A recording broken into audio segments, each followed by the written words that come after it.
పరిశుద్ధాత్ముడా నా తండ్రి కుమారా పరిశుద్ధాత్ముడా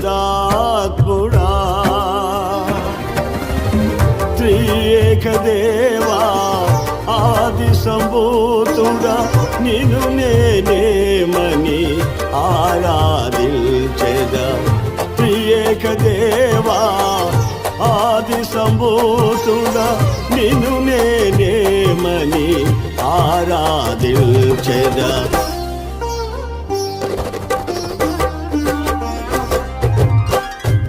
జ్యోతిర్మయుడా నా ప్రాణ ప్రియుడా